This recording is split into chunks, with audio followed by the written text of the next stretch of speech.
Hey guys, I am Coach Fee, the Worth Activator, and welcome to my channel. If you're new here, thank you so much for joining me today.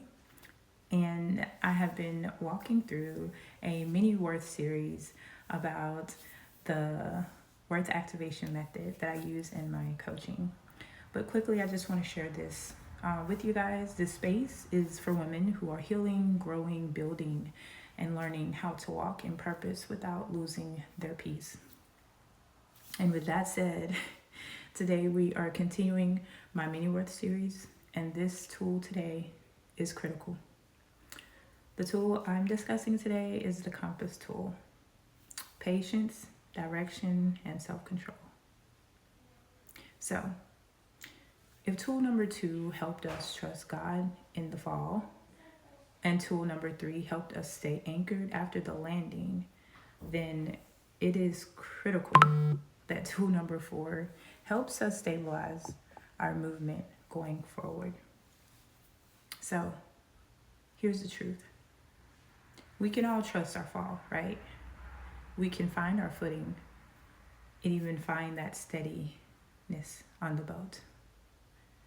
And we can still move too fast or in the wrong direction at times.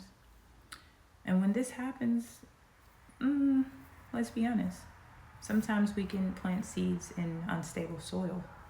Sometimes it looks like we're not perfecting, not even perfection, definitely the wrong word.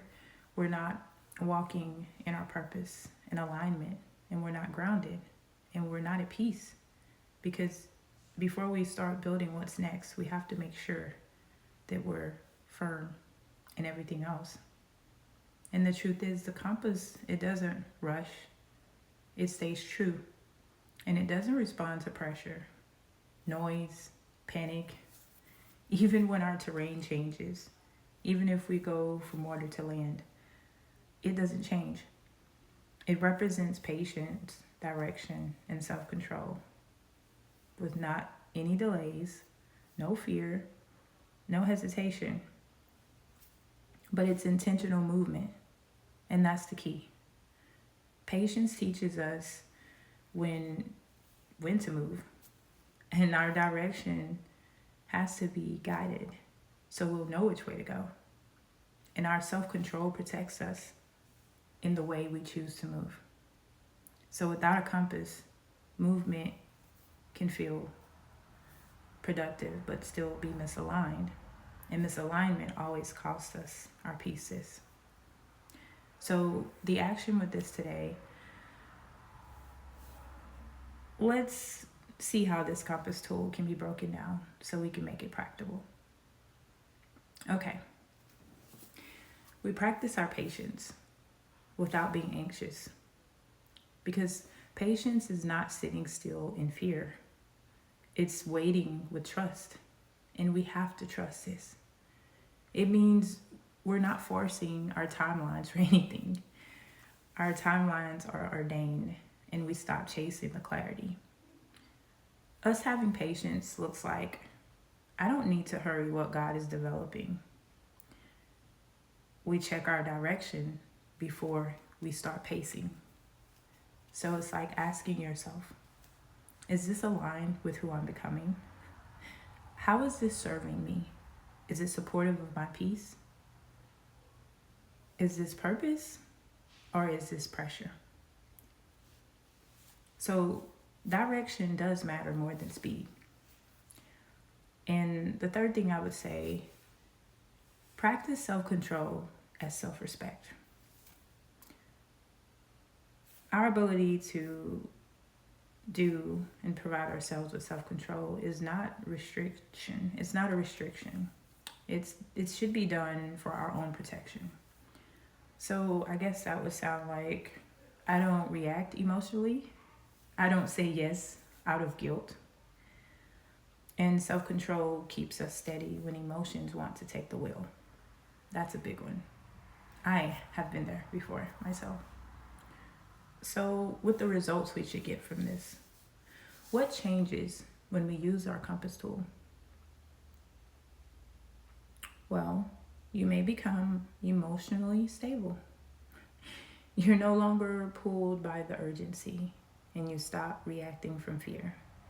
You move with clarity instead of chaos, and your peace becomes your baseline, not something you chase.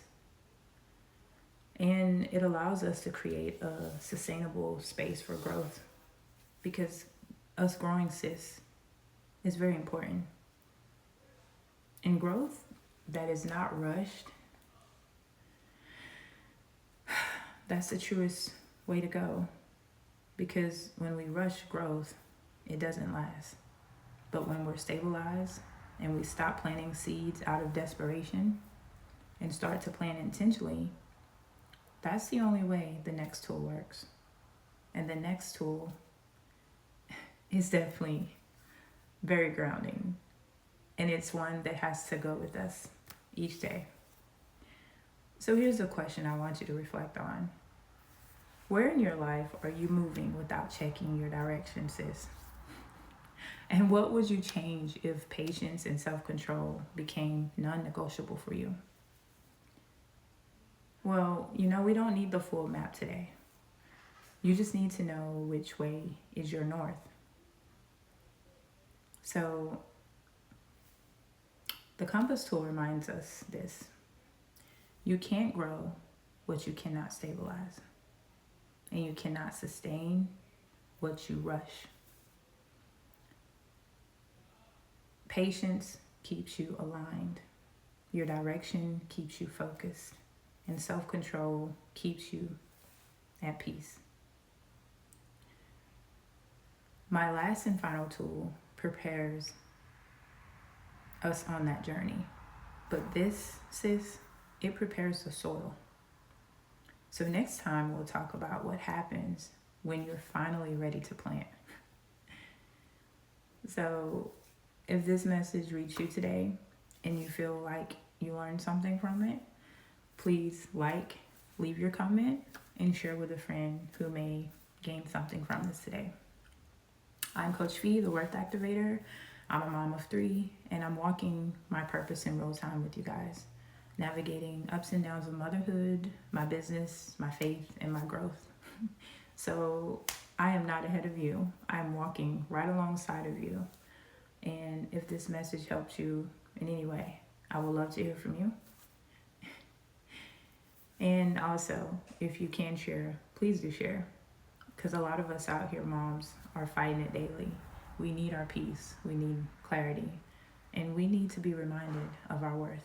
So I'm pretty sure there's many more out there who need to be reminded the same. Invite them to pull up a chair, sis.